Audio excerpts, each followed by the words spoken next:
દમણ દીવ અને દાદરાનગર હવેલીમાં 35.06 કરોડની ઔદ્યોગિક સહાયનું સીધું ડિજિટલ વિતરણ કરાયું. દાદરાનગર હવેલી તથા દમણ અને દીવના સંઘ પ્રદેશ વહીવટી તંત્ર દ્વારા સ્થાનિક ઉદ્યોગ જગતને મજબૂત બનાવવાના ઉમદા હેતુથી 35.06 કરોડના રૂપિયાની માતબર રકમની આર્થિક સહાયનું વિતરણ કરવામાં આવ્યું છે. આ પ્રક્રિયા અંતર્ગત વિવિધ ઉદ્યોગકારોને મળવાપાત્ર પ્રોત્સાહક રકમ સીધી જ ડિજિટલ માધ્યમથી તેમના બેંક ખાતામાં જમા કરવામાં આવી છે. વહીવટી તંત્રના આ હકારાત્મક અભિગમથી કેન્દ્ર શાસિત પ્રદેશમાં કાર્યરત નાના અને મધ્યમ કદના એકમોને આર્થિક પીઠબળ પ્રાપ્ત થશે, જે અંતતઃ પ્રદેશના આર્થિક માળખાને વધુ સુદૃઢ બનાવશે. આ નીતિગત નિર્ણયના વિશ્લેષણ મુજબ વહીવટી તંત્ર પ્રદેશમાં વેપાર કરવાની સરળતા એટલે કે ઉદ્યોગ સાનુકૂળ વાતાવરણ નિર્મિત કરવા માટે સંપૂર્ણપણે પ્રતિબદ્ધ છે. સરકારી સબસિડીના વિતરણમાં વિલંબ ટાળવા અને વચેટિયાઓની ભૂમિકા નાબૂદ કરવા માટે સીધા લાભ હસ્તાંતરણની પદ્ધતિ અપનાવવામાં આવી છે.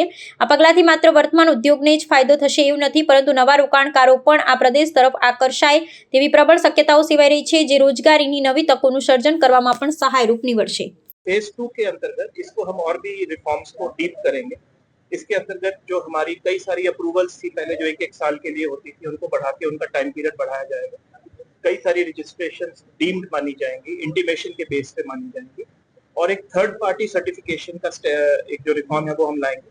तो हर बार अपने सर्टिफिकेट लेने के लिए आपको एक सरकारी इंस्पेक्टर के पास नहीं आना पड़ेगा.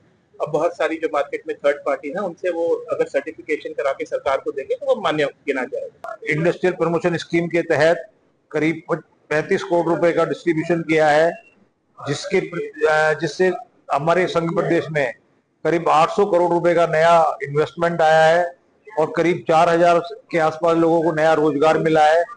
और इससे नई इंडस्ट्री तो आई है, साथ में जो यहाँ पे एग्जिस्टिंग इंडस्ट्री है उन्होंने भी अपना एक्सपेंशन किया है.